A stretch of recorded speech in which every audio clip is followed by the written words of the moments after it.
begini,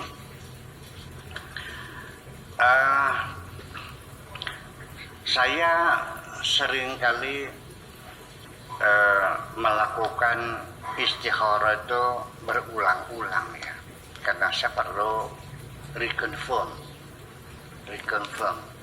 rekonfirmasi apakah betul itu. Ternyata tidak.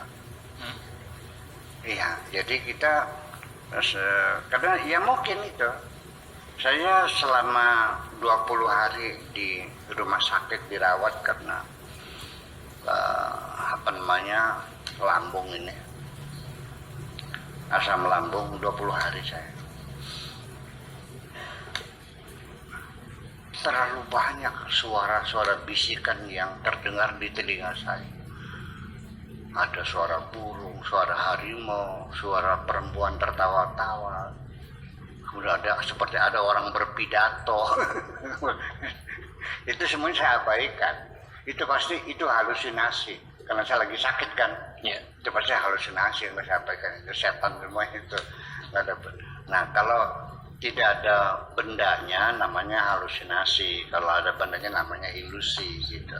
Jadi bisa saja petunjuk itu sendiri datangnya bukan dari Tuhan, tapi dari pihak yang lain. Nabi Ibrahim saja pernah didatangi iblis kok. Ya. Dan mengaku ana rabbuka ahlaltu lakal muharramat. Aku Tuhanmu, sejak ini semua yang haram menjadi halal buat kamu semuanya. Itu kan setan. Akhirnya dia lempar ya setan itu.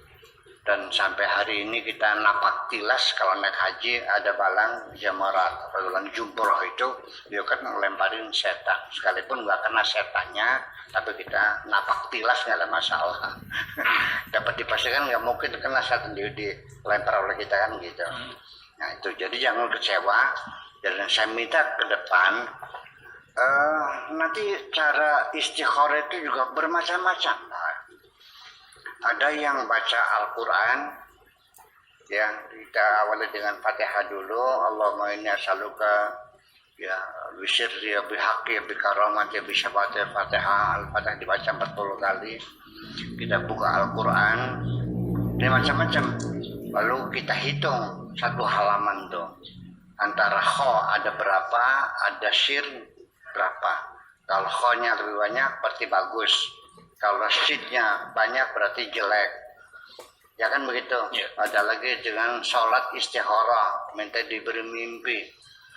Ada kalau saya istikharah Al-Quran langsung saya buka Al-Qurannya saja dan langsung kalimat ayat-ayat itu lebih mendetail daripada shin dan kha ini. Dan kalau tidak mampu, ya coba mencari orang yang pintar, ya ulama solehin. Tolong Pak Kiai istikharahkan buat saya, anak saya ini mau kawin, jodohnya bagusnya. Iya dong, jangan kecil hati ya. Kita minta namanya pada orang yang hatinya lebih bersih untuk mengistikharahkan kita. Jadi hal yang semacam itu kita nggak usah menyalahkan Tuhan, mungkin karena kita diganggu. So gimana? Setan juga masuk dalam istikharah ini. Dia datang menjawab istikharah kita untuk menyesatkan kita. Begini, kita jangan take it for granted dalam kebaikan-kebaikan itu belum tentu. Dalam sekejap, tanpa jeda waktu, dalam detik yang sama, niat baik kita dirampok oleh setan. Selesai. Di tengah sedang ada pengajian, banyak tamu saya. Ada orang bawa proposal, minta sumbangan bikin musola. Ya.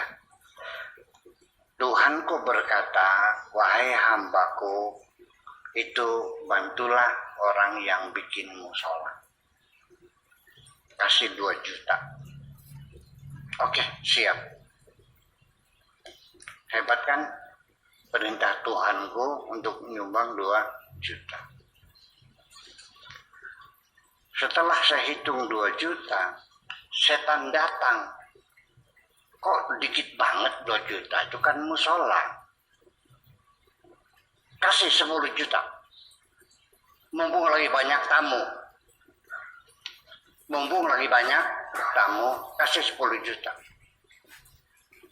Akhirnya oke deh. Enggak, 2 juta 10 juta. Nih, 1, 2, 3, 4, 5, 10, 1 juta. 1, 2, 3, 2 juta. Saya hitung sudah di hadapan tamu-tamu. Setan semua itu. Setan menggoda saya untuk pamer kedermawanan kepada mereka. Habis mereka dalam sekejap. Sehari-hari seperti itu. Sehari-hari kita dirampok gitu. Ya, makanya kita harus sadar bahwa inna syaitana lakum aduwwun mubin wa la tattakhidu khutuwatis syaitan. Jangan kau ikuti langkah-langkah setan. Termasuk saya mengikuti langkah setan, menghitung uangnya yang ratusan tuh 1, 2, 3, 10, 1 juta, 1, 2, 10, 2 juta di hadapan orang banyak, orang geleng-geleng. Hebat, bukan main pakai sakoi. Seperti itu. Niat baik saya yang awal atas petunjuk Tuhan di tengah jalan dirampok oleh setan, gagal. Akhirnya bukan kebaikan yang saya lakukan, tetapi kejahatan, pengkhianatan kepada Tuhan juga.